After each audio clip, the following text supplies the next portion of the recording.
Hey, how's it going, everybody? Welcome back to another video. So today we are going to be showing you guys something kind of strange about the OBS Ford. So we've had this truck for a while. We restored the truck, XYZ, and after we repainted the truck, for whatever reason, the truck's transmission had just not been the same. It skips out on us every once in a while. It jumps to high RPMs. We can't put the truck in overdrive. A lot of weird issues. So we've been messing with the transmission. We've messed with the transmission before.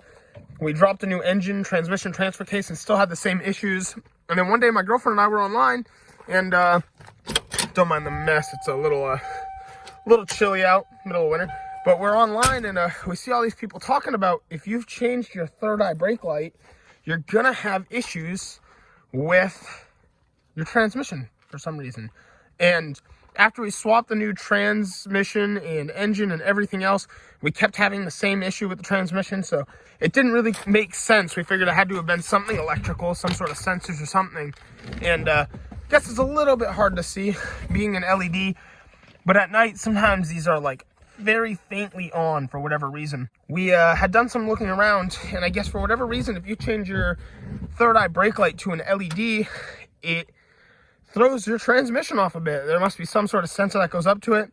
I'm not too sure, but we're going to be messing with that now. So I'm not going to be adding in a halogen light because that's too easy of a fix. So we're going to be trying a load resistor. So this will, if you get hyper flash when you turn on your blinkers because you change them to an LED, you add this right here. It's called a load resistor, and it just helps draw a little bit more juice so everything reads properly, and that gets rid of your hyper flash if you have that when you turn on your blinkers. And so we're going to be adding this in now. One side goes to the positive, one side goes to the negative. All I got is 2 screws up there. I'm going to splice it in, and let's see if this makes any change for the truck. Okay, so there's a lot of wires that go into this. So what I'm going to do is these 2 side lights are linked up to one piece, and the middle light is linked up to its own. So I have 2 of these load resistors. I'm going to run 2 different load resistors. One is going to be for the 2 outer lights, and then one alone for the inner. The inner will be easy to splice in, but these outer ones I'm going to have to connect as one and then run into one wire. So it'll be real simple to do. All right, so now I just realized the 2 side lights are just white. And is that the light on? All right, let off the brake and then just turn the lights on. Cool. We get no power coming out of those LEDs. I wish I could have gotten it in a video earlier. Actually, you know what I should have tested is I should have started the truck. It's when the truck is running that these come on faintly, but it's okay. It's not a big deal. All makes sense. And like I said, I tied in that load resistor. Now I got to tie in. I don't know if it really matters, but just because I'm here, I'm going to tie in the second load resistor for the LEDs, the white ones on the sides, the outsides, and we'll plug it back in. All right, guys, we've gotten that all set up, and I'm going to go test drive the truck and let you guys know how it goes. All right, I guess I do have a little bit of video content for the white truck. So someone's coming into our driveway and had bumped into the white truck. It's okay. Got a little bit of a crack down there, and this panel isn't too pretty, especially since that got pinched. But I'm gonna bring it over to a body guy, have them work their magic and get it back. I do a lot of mechanical stuff, not much of a body guy. The lights work, so I'm just gonna silicone this or tape it or something onto here for now, so we have a lens and the truck is drivable. Not the prettiest, but not the worst this truck has been through since we've had it. So not anything too bad to worry about. Today we're gonna be heading down to Motorland to see just what cars are outside right now. It's midwinter, and kind of piqued my curiosity earlier on whether or not they had some cars outside. So we're gonna hop in Lexus F350 and go check it out. Well, all the cars are full of snow. Obviously, it just snowed last night. I thought the museum part would have been open, but that's okay. We'll walk around and look at the snowy cars. It's kind of a cool aesthetic to see something like this old, like 50s DeSoto just covered in snow. These aren't cars that you really see outside like this too often, just because usually they're all garage kept and everything. But it's just cool. It's a beautiful color. Got the white striping down the side. It is a 4-door, and I think noticeably my favorite part is the fact that this car has that little visor. That looks like it could be factory, honestly. Got some cool badging at the front here. Very clean car. I feel like a lot of the cars that are over here, like some of them are restoration projects.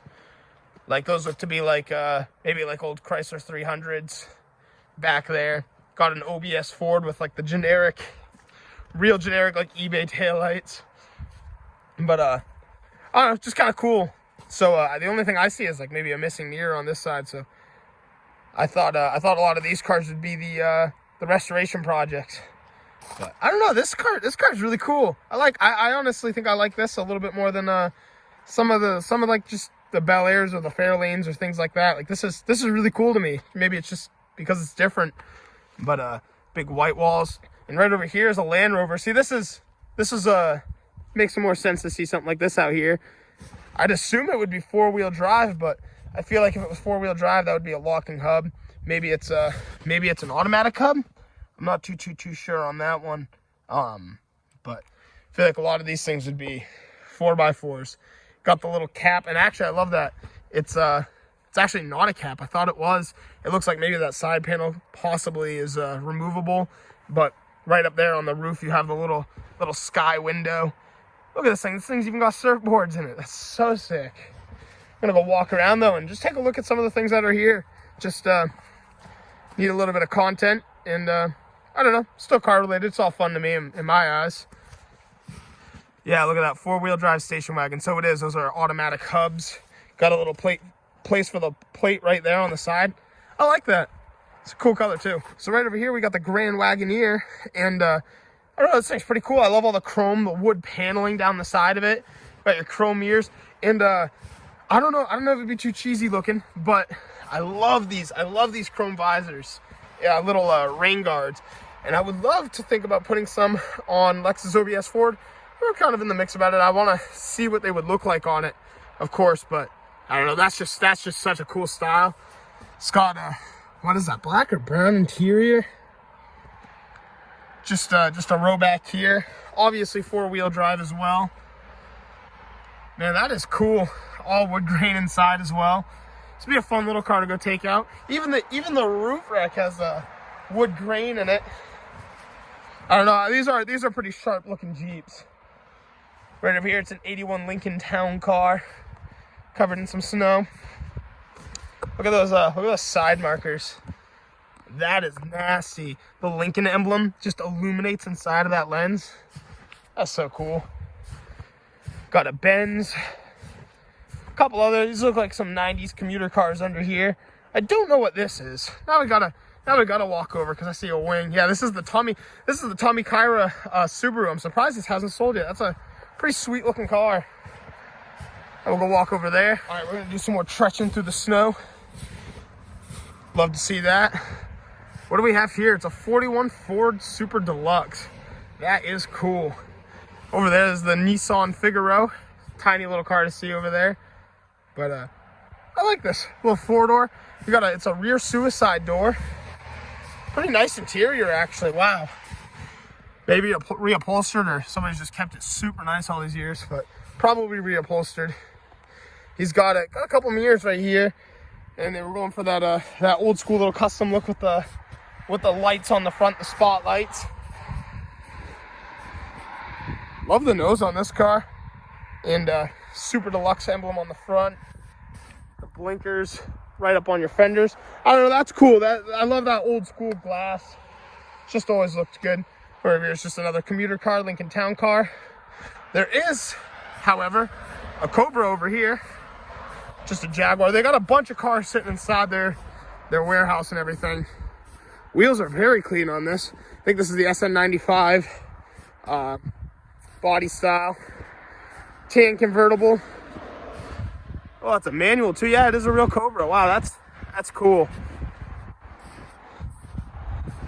I like that. I like back in the day too, the taillight covers were kind of a big thing, and those are just the taillights, but it kind of gives it that effect as if they're covers. Yeah, that's cool. Purchased in Saco, Maine too, so this car's always been around here. And then lastly is this little TRD over there, and this beautiful Alfa Romeo. We showed this in the last Motorland video, but just a cool car to see, man. I would love. We've seen this one running all around, actually. It was an older man that was driving around. Very cool car. Kind of hard to see as well because of being inside, but this right here inside is a little E-Type Jaguar, V12 powered. And I love like the OG real wire wheels, but $119,000 for that car. Pocket change, you know. But just cool to see. And they got another old school It's a Plymouth truck back there, but pretty much impossible to see through the window. Just a cool trip over. But next up, we'll be getting all those dings and dents out of the back of the truck from where it was hit. And happy we got the load resistor in where the third eye brake light goes. That'll fix our transmission issue. So it actually has been driving way better. It's in way lower RPMs now. Like, that really made a difference. So if you've done the LED third eye brake light, make sure you put some load resistors in there. And if we're still having issues, I'm going to move over to the taillights next. But one more look at the damage. And it's not too bad. About this time of year last year, like I said, it was hit as well. So nothing we won't just have fixed, and it'll be back on the road for car show season. So just minor setbacks. But again, thank you guys so much for checking out today's video. Just a little bit of a vlog style, hanging out, showing you guys what we've been up to this week. And I will see you all on the next one. Don't forget to like and subscribe. Hopefully this is one of our last wintertime clips, but I figured I'd throw it in here. Just kind of shows the spirit of wintertime, having to move all of our cars so we can plow. But I don't know, just one of those fun, memorable things. Like I said, just having to move all the cars. I won't miss it though. I bring on that sunshine.